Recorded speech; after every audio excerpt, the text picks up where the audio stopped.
We would like to pass the floor to Yaroslav Listov, Secretary of Central Committee of the Leninist Communist Youth Union of the Russian Federation and Head of the Youth Department of the Communist Party of the Russian Federation.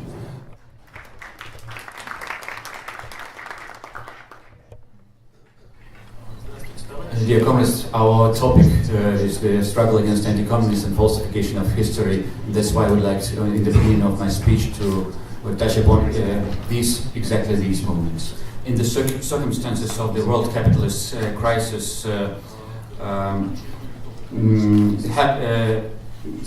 exploitation of workers is increasing, and the exploitation of the whole countries and peoples is also happening. This causes the will of the masses to turn to the alternative way of development of humanity, which means socialism. So the capitalist system cannot endure this. It is not able to ideologically overcome the socialist ideas. That's why they are trying to use the propaganda issues and the falsification methods. Okay, and the first country and the first history which is the victim of this falsification is the history of the first socialist country in the world, the Union of Soviet Socialist Republics, and also the history of the Chinese People's Republic is also under serious attack of the falsifiers. The main target of the capitalism falsifications is using some certain mistakes and certain handicaps of the socialism and showing them as the inevitable part of socialism. They are also trying to conceal the imminent connection of capitalist system with its child, fascism. This is happening, for example, in the countries of the European Union. They are trying to equate communism and fascism. I would like to give you several examples, a simple chronology of what is happening in the recent years. Year 2006, resolution of the Parliamentary Assembly of the Council of Europe about the need of the international condemnations of the crimes of totalitarian communist regimes. Year 2007, opening of the monument to victims of communism by the President of the United States, George Bush. 2008, Prague Declaration about the European conscience and communism. Year 2009, resolution of the Parliamentary Assembly of the Organization for Security and Cooperation in Europe about the reunification of the detached Europe. The same resolution which equated Stalinism with National Socialism. 2010, declaration about the crimes of communism. 2011, a letter to the European Parliament by the heads of Czech Republic, Bulgaria, Romania, Latvia, Lithuania and Hungary with the appeal to forbid in Europe denouncing the crimes of socialism. 2012, Conference of Legal Control over the of legal tackling communist crimes, which happened in Brussels with the participation of members of European Parliament, and decided to create an overnational court which target is to condemn the crimes of communism, of the communist totalitarian regimes, and so on.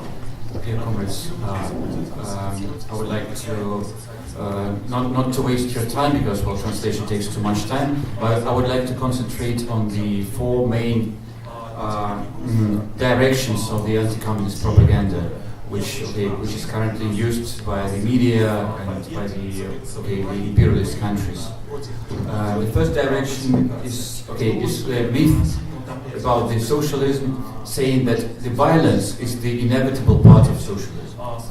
This thesis of the capitalist propaganda is made by the multiple falsifications of the so-called crimes of the socialist regimes. When the crimes which were never committed by the socialist country are equated with the socialist regime.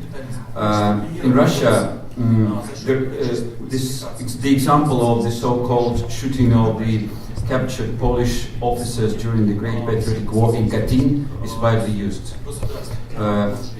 To put the responsibility to Soviet Union and to the Communist Party, they use materials of the propaganda of fascist Germany, but also they use the falsified documents of the Communist Party of the Soviet Union, which was made during the Yeltsin years of ruling the country. The next direction in this myth is the wrong depiction of the true goals of socialist state. For example, fighting against corruption, and the enemies of the state in the socialist countries is described as political repression. And the number of the so-called victims of these political repression is largely exaggerated. The enemies of socialism announced that everybody who was punished in the USSR are the victims of the socialist regime. The second big falsification is saying that the socialism has an antisocial character. It's a big paradox, but the imperialist propaganda frequently uses this thesis that the socialist countries have a very weak social policies towards their own population, and they use as a proof a manipulation of historic facts. Very natural situation that the country cannot very fast without getting social funds to paying pensions everywhere. They are trying to say that the socialist country is not going to take care of elderly people. For example, not paying pensions to elderly people in the first 10 years of the Soviet Union is depicted and used by revisionists as a politics of the exploitation of its own population. Okay, the third direction is the deformation of the very notion revolution, of the very idea of revolution, and the substitution of its meaning. For example, in the mass conscience, they are trying to equate the socialist revolution to the so-called colored revolutions, which do not have any social processes in their nature, and they never lead to the change of the ruling class.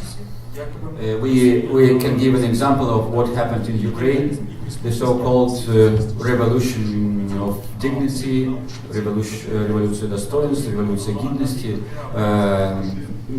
the so-called revolution of Ukraine led to substituting one oligarch Yanukovych to another oligarch Poroshenko. So it can't be a revolution.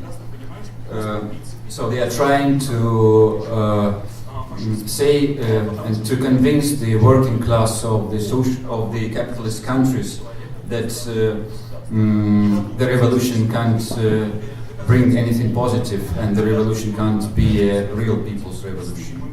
Okay, and the fourth big myth of the anti-communist propaganda is saying that totalitarianism, that all socialist regimes are totalitarian and criminal. They are trying to equate the communist and fascist regimes. They are using an unscientific term, totalitarianism, which gives them an opportunity to equate them. By this, the world hatred towards fascism is trying to be transferred towards socialism. For this thesis, they are trying to say that the socialist and the communist parties totally control all areas of lives of people, and that's why they are trying to say that they are the same as fascists. They choose some very certain facts, sometimes substitute them, and make wrong conclusions. nevertheless, all the instruments of the ideologists of the anti-communist propaganda will be destroyed when we use the real historic facts, the real history of the practice of socialist building of the socialist countries. For the effective struggle against such falsifications, we need to build a united front of all socialist states, of all communists and workers' parties, in the issue of propaganda, of the history of development of communist movement, in the propaganda of the real practice of socialism. Our common efforts in this direction will let us not only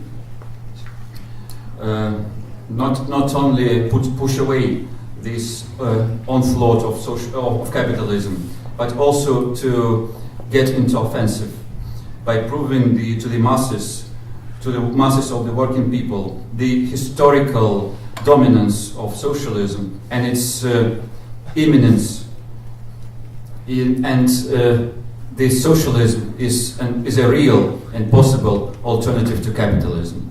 Thank you, dear comrades.